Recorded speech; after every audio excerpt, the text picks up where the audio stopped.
Buenas noches, jóvenes. Espero que estén bien en compañía de sus compañeros de estudio, de trabajo y de sus familiares. Espero que les haya ido muy bien en el Día de la Madre y que hayan compartido con ella con el debido respeto. Vamos a ir ya terminando lo que es la parte de la constitución política y vamos a entrar a un tema que es muy largo, pero tratemos de resumirlo, que son los mecanismos de participación ciudadana. Entre los mecanismos de participación ciudadana está el voto, está el plebiscito, está el referendo, está la consulta popular, está la iniciativa legislativa, la revocatoria del mandato y el cabildo abierto. Vamos a empezar con el derecho al voto, el ejercicio al voto, que está establecido en el artículo 103 del Código de la Constitución Política. Y es uno de los derechos democráticos fundamentales. Ya sabemos que para elegir un presidente de la República, para elegir un vicepresidente, para elegir un gobernador de departamento, para elegir el alcalde del municipio, para elegir los congresistas que están representados en senados y cámaras, para elegir la asamblea departamental que se conocen como los diputados y para elegir el consejo municipal, necesitamos de la votación popular, del derecho democrático. Y ese derecho a votar en Colombia no es obligatorio. Se ha tratado de que sea obligatorio porque hay mucho desdén de las personas hacia ir a votar porque no les parece bien ningún gobernante. Entonces, empecemos con el derecho al voto. El voto es un acto mediante el cual una persona expresa su voluntad acerca de una iniciativa o un asunto de interés general. Es un derecho y es un deber. Ya, si nosotros hablamos de derecho es porque tenemos también implícitamente el deber, ¿sí? Es un derecho y un deber ciudadano y debe de ser secreto y es universal e igualitario. Mediante el voto, les dije yo, elegimos el presidente de la República, el vicepresidente, los senadores, los representantes de la Cámara, los gobernadores, los diputados, los alcaldes, los concejales y los miembros de las juntas administrativas locales.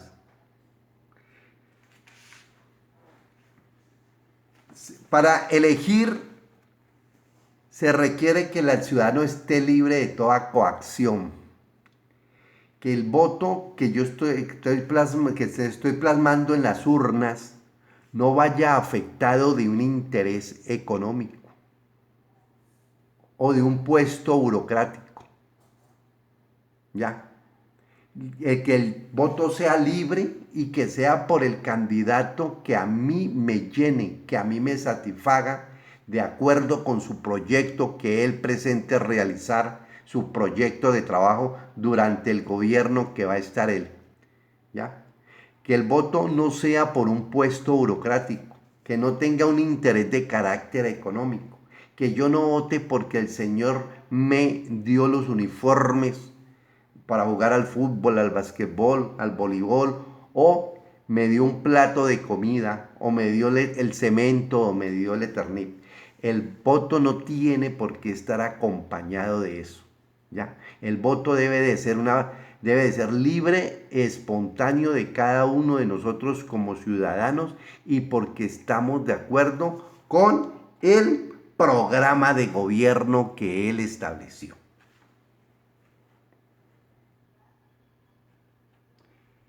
Las personas que aspiran a manejar un departamento, un municipio o la nación, es decir, los que aspiran a estos cargos ejecutivos, presentan lo que se llama el voto programático, que está establecido en la Constitución, la Constitución Nacional en el artículo 259.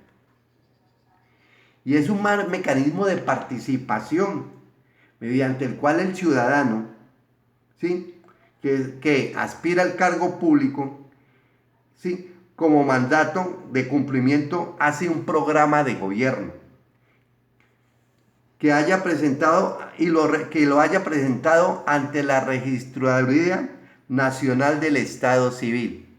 Cuando el candidato se presenta a la registraduría para inscribir su nombre a cada uno de los cargos públicos que hemos mencionado, él presenta un programa de gobierno y deja la copia del programa de gobierno que dice ser el programa que va a desarrollar él cuando está dentro de su cargo administrativo. Él se compromete a desarrollar ese programa.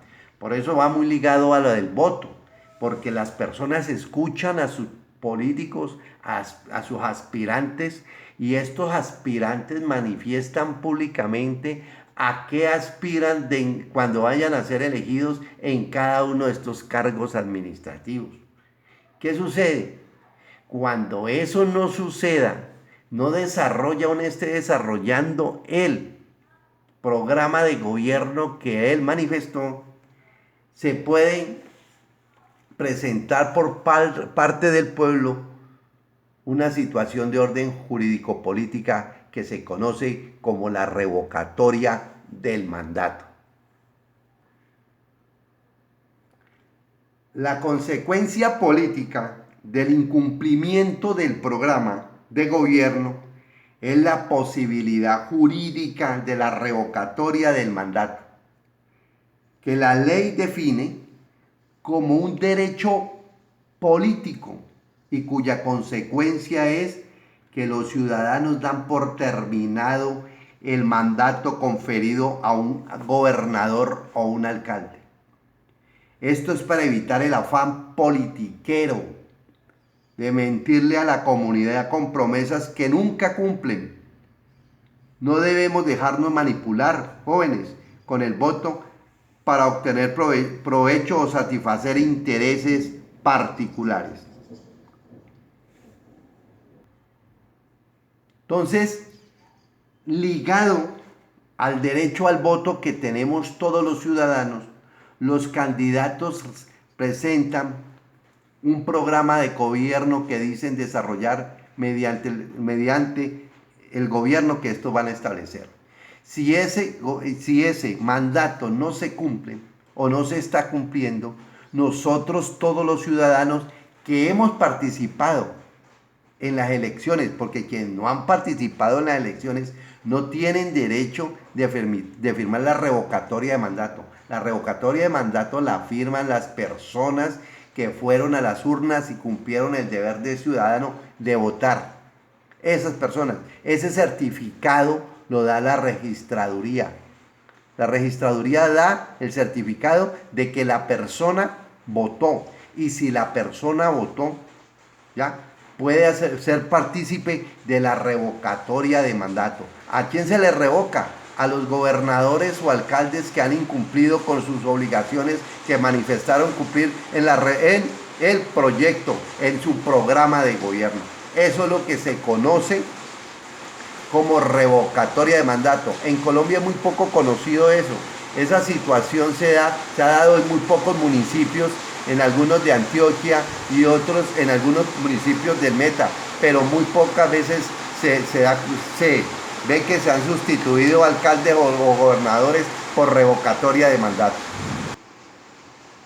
Entonces, como mecanismos de participación ciudadana, vimos ya el voto establecido en el artículo 103 de la Constitución Política, y ya vimos el voto programático y su análisis en el artículo 259 de la Constitución Política. Ahora vamos a ver lo que es el plebiscito. plebiscito.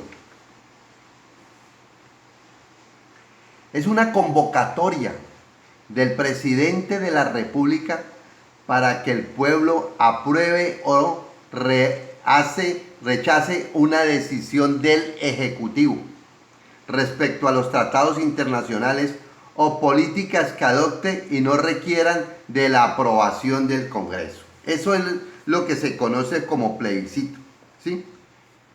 Que es una consulta que convoca el presidente de la República, le dice al pueblo, para que el pueblo se pronuncie en un sí o en un no respecto a la decisión que el presidente determine. Para presentar el plebiscito, el presidente necesita la aprobación de todos los ministros del despacho. Esa aprobación debe ser aprobada, ese documento debe ser aprobado por los ministros, ¿ya? Y le manifiesta también al Congreso sobre esa intención, exponiendo las razones y la fecha de su realización. El plebiscito, solamente ese día, es sobre el plebiscito que se va a notificar al pueblo para que se presente a las urnas para manifestar sí o no, ¿sí? No podrá coincidir con otra situación o otra elección, solamente para presentar el plebiscito. Ya les dije que requiere de la firma de todos los ministros. Y una vez firmada por los ministros, debe de notificar al Congreso de la República, les manifesté, su decisión a convocar al pueblo al plebiscito y las razones para hacerlo y la fecha en que se llevará a cabo la votación. El pueblo decidirá por la mayoría del censo electoral. El censo electoral son las personas que han registrado sus cédulas y quienes han votado cuando hay elecciones. Entonces, a través del censo, se cita las urnas, y en las urnas, cuando ustedes van a llegar a la urna, ustedes han visto que hay una lista de votantes que tiene que coincidir con su número. Si usted ha votado en el censo electoral, allí aparece usted con su firma para poder acercarse a la urna y poder votar por el plebiscito. ¿Quiénes son los actores? Pues todos los ciudadanos inscritos en el censo electoral. El plebiscito deberá versar sobre las políticas del Ejecutivo que no requieran la aprobación del Congreso, excepto las relacionadas con los estados de excepción y el ejercicio de los poderes correspondientes. El pueblo decidirá en el plebiscito por la mayoría del censo electoral. Entonces ya vimos el voto, que es libre y espontáneo de acuerdo al artículo 103 de la Constitución Política, que va muy ligada a lo que es la revocatoria del mandato, que está establecido está establecido en el artículo 259 y sus siguientes con el voto programático, y quedamos con el plebiscito, artículo 103 de la Constitución Política. Hemos visto estos tres mecanismos de participación ciudadana. En el próximo bloque seguimos viendo los otros mecanismos de participación ciudadana. Gracias.